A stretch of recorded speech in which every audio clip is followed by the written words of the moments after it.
Halo semuanya. Oke, coba lupakan dulu sejenak soal kalkulator dan tumpukan spreadsheet.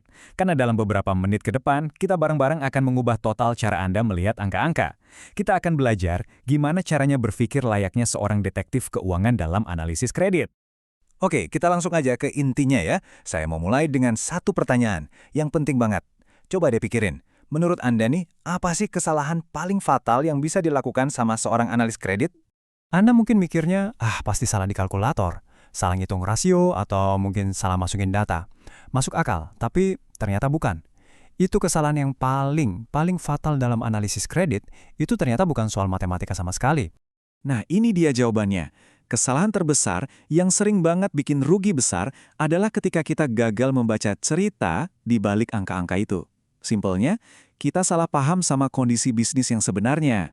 Jadi udah jelas ya tujuan kita di sini. Kita akan geser peran dari yang tadinya cuma jadi tukang cek angka, sekarang kita jadi detektif risiko. Kita bakal belajar gimana caranya melihat apa yang ya nggak tertulis di laporan keuangan. Nah, ternyata ada 4 perangkap pemikiran yang umum banget, yang sering tanpa sadar bikin analisis kita jadi nggak objektif. Yuk kita bedah satu-satu, biar kita semua bisa menghindarinya. Perangkap nomor 1, langsung telan mentah-mentah data yang ada. Ingat ya, laporan keuangan itu kan menceritakan satu versi cerita. Tentu saja, versi yang pengen perusahaan itu tampilkan. Nah, tugas kita itu verifikasi, bukan sekedar percaya. Berikutnya, ini juga sering kejadian.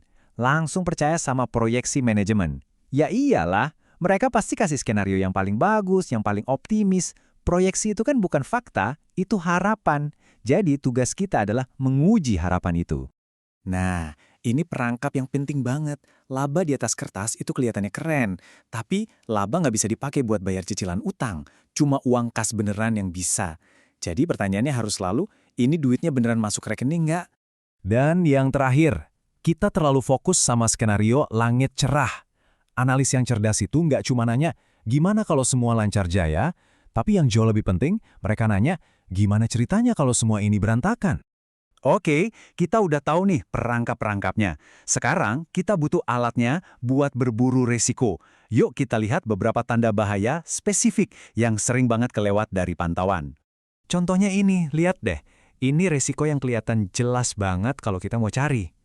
70% omset cuma datang dari satu pelanggan. Coba bayangin, apa yang terjadi kalau pelanggan raksasa ini tiba-tiba pergi? Atau amit-amit bangkrut? Ya udah, bisnisnya bisa langsung ambruk. Ini namanya resiko konsentrasi. Bahaya banget. Berikutnya, ini yang sering menipu. Ilusi bisnis musiman. Kalau kita cuma lihat data tahunan, wah kelihatannya bagus, stabil, aman. Tapi, begitu kita zoom in ke data bulanan, ceritanya jadi beda total. Kelihatan ada bulan-bulan di mana kas mereka tipis banget. Ironisnya, risiko kehabisan duit itu justru paling tinggi pas bisnisnya lagi kelihatan rame-ramanya. Sekarang kita masuk ke trio berbahaya. Ini soal pertumbuhan yang kelihatannya bagus, tapi sebenarnya nggak sehat. Tanda pertama, kelihatannya keren banget di permukaan. Penjualan naik, siapa yang nggak seneng kan? Tapi, tunggu dulu.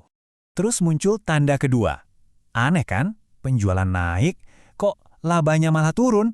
Ini sinyal, bisa jadi mereka membeli penjualan itu, mungkin dengan diskon gila-gilaan, atau bisa juga biaya operasionalnya bengkak nggak karuan.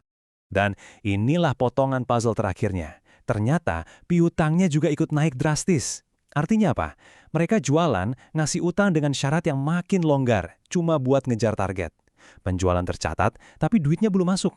Nah, ini resep menuju bencana. Hati-hati banget kalau Anda nemu data yang nggak sinkron. Misalnya, laporan keuangan nggak cocok sama data rekening koran. Ini red flag gede banget. Bisa jadi itu cuma kesalahan yang nggak disengaja, atau yang jauh lebih parah, ada sesuatu yang sengaja mau disembunyikan. Ingat ya, risiko paling besar itu seringnya justru nggak ada di laporan keuangan. Dia ada di luar neraca. Bisa jadi ada masalah hukum yang menggantung, reputasi yang jelek, atau struktur grup perusahaannya yang ruwet. Ini semua bisa menghancurkan bisnis yang di atas kertas kelihatannya sehat walafiat. Oke, kita udah tahu apa aja yang mesti dicari. Pertanyaannya sekarang, gimana caranya biar kita bisa melakukan ini secara sistematis, setiap saat? Gampang. Mari kita pakai kerangka berpikir 4 langkah yang simple tapi powerful banget. Prosesnya logis banget. Langkah 1, lihat datanya. Laporan keuangan, trennya, semuanya. Langkah kedua, Secara aktif, cari risikonya. Apa nih yang kira-kira bisa salah? Langkah ketiga, bayangin skenario terburuk. Kita lakukan semacam stress test. Dan terakhir, langkah 4, siapkan pengamannya. Bisa berupa syarat kredit atau batasan yang jelas. Pada akhirnya, semua ini tuh soal mengubah cara pandang kita. Ini soal perbedaan fundamental antara cara orang biasa melihat data dan cara seorang analis yang cerdas melihatnya. Nah, tabel ini merangkum semuanya dengan sempurna. Lihat ya bedanya. Orang biasa percaya aja sama data. Analis cerdas, dia verifikasi datanya. Orang biasa lihat laba. Analis cerdas lihat arus kas. Orang biasa ngikutin proyeksi. Analis cerdas justru menguji proyeksi itu. Intinya cuma satu, analis cerdas itu antisipatif, bukan reaktif. Dan mungkin ini pesan terpenting dari semua ini. Kredit bermasalah itu nggak pernah kejadian tiba-tiba. Tanda-tandanya itu selalu ada di sana sebelumnya. Tugas kita semua adalah melatih mata kita untuk bisa melihat tanda-tanda itu lebih cepat dari orang lain.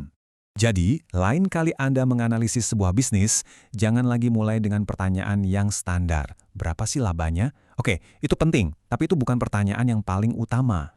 Ini dia pertanyaan pamungkasnya, pertanyaan yang wajib selalu ada di kepala Anda. Kalau kondisi jadi lebih buruk, apakah mereka masih sanggup bayar? Kalau semua skenario bagus itu gagal, kalau pasar lagi jelek, apa mereka masih bisa memenuhi kewajiban mereka? Nah, itulah inti dari analisis kredit yang cerdas.